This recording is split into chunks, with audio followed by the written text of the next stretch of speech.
వార్తల్లో లక్ష్మి గురించి చెడుగా వస్తూ ఉండడంతో యమున, వస్త, చారుకేశ వీళ్ళంతా కూడా ఎంతకన్నా బాధపడిపోతూ ఉంటారు.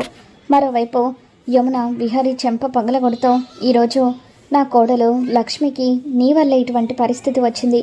ఆ రోజు నువ్వే కనుక తను నీ భార్య అన్న నిజాన్ని అందరి ముందు బయటపెట్టి ఉండుంటే నా కోడలికి ఇన్ని కష్టాలు ఉండేవి కాదు కదా అని చెప్పి యమున విహారీ మీద మండిపడుతూ ఉంటుంది.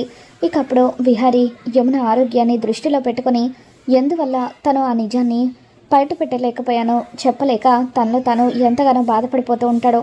మరోవైపు వస్తా, చారుకేశ ఇద్దరు కూడా లక్ష్మి గురించి ఆలోచిస్తూ ఉంటారు. ఏమండి, ఏంటండి లక్ష్మికి ఆ దేవుడు ఎందుకు ఇన్ని కష్టాలు ఇస్తున్నాడు అని చెప్పి అంటూ ఉంటే, మంచి వాళ్ళకే కదా వస్తా ఎప్పుడూ కూడా కష్టాలు వచ్చేది. పాపం లక్ష్మి, తనని తలుచుకుంటేనే నాకు గుండె తరుక్కుపోతుంది. విహారిని పెళ్లి చేసుకున్న దగ్గర నుండి తను ఎన్నో కష్టాలను అనుభవిస్తుంది. అన్ని కష్టాలు అనుభవిస్తూ కూడా ఎప్పుడూ మన ఇంటి పరువు కాపాడాలని తను తాపత్రయపడుతుంది. ప్రాణాలు పణంగా పెట్టి మన విహారిని ఎన్నోసార్లు తను కాపాడింది. కానీ ఆ భగవంతుడు తనకి మాత్రం ఎటువంటి న్యాయం చేయలేకపోతున్నాడు అని చెప్పి చాలా బాధపడిపోతూ ఉంటారు. ఇకప్పుడు పండు, అవునయ్యా పాపం నా సెల్లెలు ఈ ఇంటికి వచ్చిన దగ్గర నుండి తను ఏ రోజు కూడా సంతోషంగా లేదు. విహారీ బాబుకు కూడా లక్ష్మమ్మ అంటే ప్రాణం. కానీ విహారీ బాబు గారు కూడా ఎందుకు నిజాన్ని బయట పెట్టడం లేదో అర్థం కావడం లేదు. పోలీసులు నా సెల్లిని ఎన్ని కష్టాలు పెడుతున్నారో ఏంటో అని చెప్పి పండు కన్నీళ్లు పెట్టుకుంటూ ఉంటాడు. మరోవైపు యమున విహారీకి వార్నింగ్ ఇస్తూ, చూడు విహారీ, నువ్వు ఏం చేస్తావో నాకు తెలీదు. ఎలాగైనా సరే లక్ష్మిని నువ్వు బయటకు తీసుకొని రావాలి. 2 రోజుల్లో లక్ష్మి కనుక పోలీస్ స్టేషన్ నుండి విడుదలై రాకపోతే అప్పుడు నీకు ఇప్పటి వరకు నాన్న మాత్రమే లేడు, ఇకపై అమ్మ కూడా ఉండదు. ఆ విషయాన్ని గుర్తుపెట్టుకో అని చెప్పి యమున విహారీకి చెప్పడంతో విహారీ కుప్పకూలి చాలా బాధపడిపోతూ ఉంటాడు. మరోవైపు అంబిక పోలీస్ స్టేషన్లో ఉన్న ఇన్స్పెక్టర్కి ఫోన్ చేస్తుంది. నేను ఎవరినో ఏంటో మీకు అనవసరం, కనక మహాలక్ష్మి అని ఒక అమ్మాయిని మీరు వ్యభిచారం కేసులో అరెస్ట్ చేశారు కదా అని చెప్పి అంబిక అంటూ ఉంటుంది. అవును, అయితే ఏంటి ఇప్పుడు ఆ అమ్మాయిని విడుదల చేయాలని నన్ను బ్లాక్మెయిల్ చేస్తావే ఏంటి? నువ్వు ఎవరివైనా కావచ్చు, నువ్వు ఏం చేసినా సరే దాన్ని మాత్రం రిలీజ్ చేయను అని చెప్పి ఆ ఇన్స్పెక్టర్ అంటూ ఉంటే, లేదు ఇన్స్పెక్టర్, నేనేమి తనని రిలీజ్ చేయమని అడగడానికి ఫోన్ చేయలేదు. ఎట్టి పరిస్థితులను అది విడుదలై బయటకు రావడానికి వీల్లేదు. అది జీవితాంతం జైల్లోనే ఉండిపోవాలి. ఎంత డబ్బు ఖర్చైనా పర్వాలేదు, ఒకసారి మీ అకౌంట్ చూసుకోండి అని చెప్పి అంబిక అంటూ ఉంటుంది. ఇక దాంతో 10 లక్షలు తన అకౌంట్లోకి వచ్చి పడ్డాయన్న విషయం తెలియగానే ఆ ఇన్స్పెక్టర్ తెగ ఆనందపడిపోతూ ఉంటుంది. మీరు ఎవరో ఏంటో తెలీదు, కానీ నా అకౌంట్లోకి డబ్బు పంపించారు కాబట్టి ఖచ్చితంగా దాని సంగతి నేను చూసుకుంటాను అని చెప్పి ఆ ఇన్స్పెక్టర్ అంటూ ఉంటుంది. పోలీస్ స్టేషన్లో దాన్ని ఫుట్బాల్ ఆడుకోండి అని చెప్పి అంబిక ఇన్స్పెక్టర్కి చెప్పడంతో ఇక అప్పుడు ఇన్స్పెక్టర్ 302 ఒక్కసారి ఆ సెల్లో ఉన్న అమ్మాయిని బయటకు తీసుకురండి అని చెప్పి కానిస్టేబుల్కి చెప్పడంతో లక్ష్మిని బయటకు తీసుకొని వస్తారు. ఇక అలా లక్ష్మిని బయటకు తీసుకువచ్చిన తర్వాత లక్ష్మి జుట్టు పట్టుకొని, ఏంటే అసలైనా నీకు ఈ బుద్ధి ఏంటి?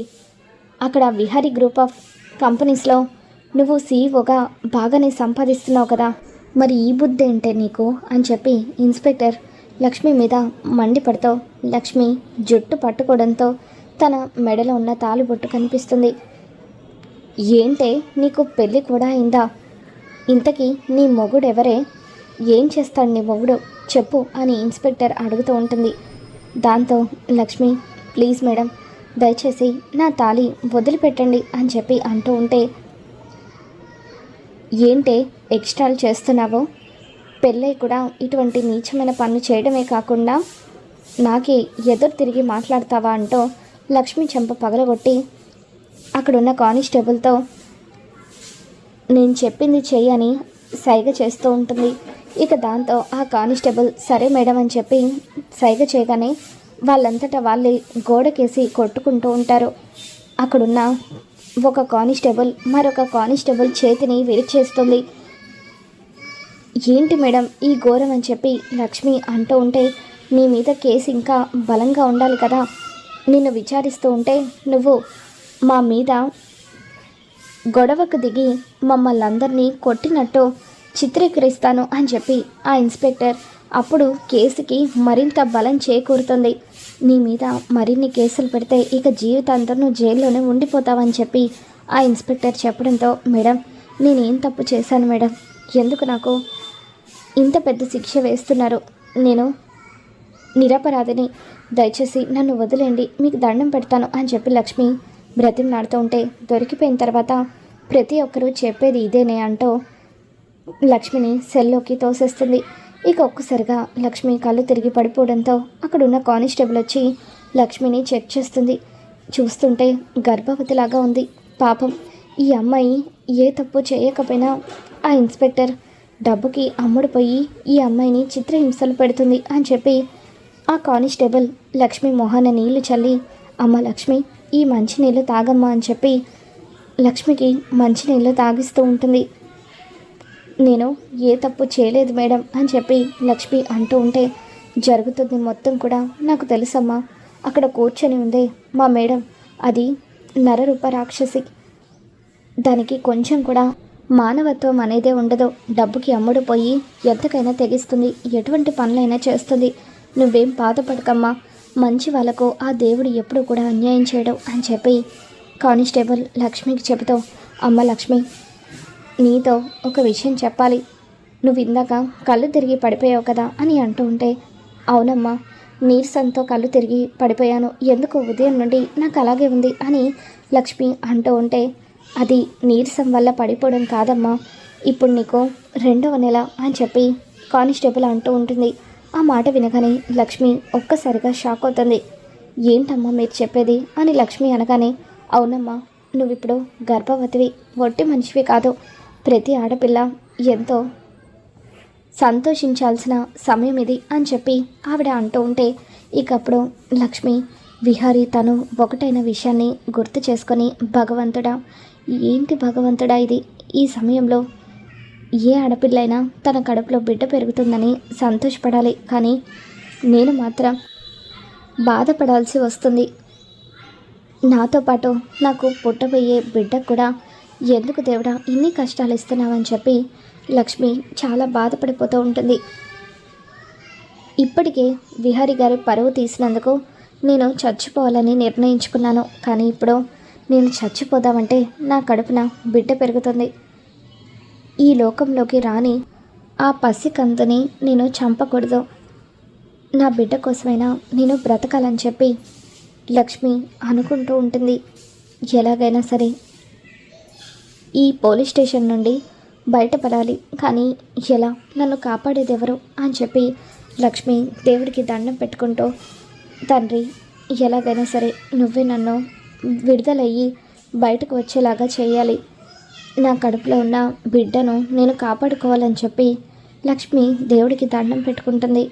మరోవైపు అంబిక ఇన్స్పెక్టర్కి ఫోన్ చేసి అక్కడ దాని పరిస్థితి ఎలా ఉంది అని అడుగుతూ ఉంటే, దాన్ని నేను ఫుట్బాల్ ఆడుకుంటున్నాను అని చెప్పి అంటూ ఉంటుంది. రేపు లక్ష్మిని కోర్టులో ప్రొడ్యూస్ చేయబోతున్నారట కదా, ఎలాగైనా సరే దానికి శిక్ష పడి తీరాలి అని చెప్పి అంబిక అంటూ ఉంటే, ఖచ్చితంగా పడుతుంది మేడం, దానికి శిక్ష పడకనే మీరు ట్రాన్స్ఫర్ చేస్తానన్న మిగతా 10 లక్షలు కూడా చేస్తారు కదా అని చెప్పి ఇన్స్పెక్టర్ అడుగుతూ ఉండడంతో, ఖచ్చితంగా చేస్తాను అని చెప్పి అంబిక చెబుతూ ఉంటుంది. Thank you madam, thank you so much అని చెప్పి, ఓసే లక్ష్మి నీ వల్ల నాకు ఒక 25 లక్షల లాభం అని చెప్పి ఆనందపడిపోతూ ఉంటుంది. తర్వాత రోజు ఉదయాన్నే లక్ష్మిని కోర్టులో ప్రొడ్యూస్ చేస్తూ ఉంటారు. లక్ష్మి తరపున ఎవరైనా లాయర్ వాదిస్తారేమోనని చెప్పి విహారీ ఎంతోమందిని అడిగి చూస్తూ ఉంటాడు. ఇక అప్పుడు అందరూ కూడా అంబికకు అమ్ముడు పోవడం వల్ల ఎవరు లక్ష్మి కేసు వాదించడానికి ముందుకు రారు. దాంతో అంబిక చాలా ఆనందపడిపోతుంది. యమున, వస్తా, చారుకేశ వీళ్ళంతా కూడా కోర్టుకు వస్తారు. లక్ష్మిని కోర్టులో ప్రొడ్యూస్ చేస్తారు.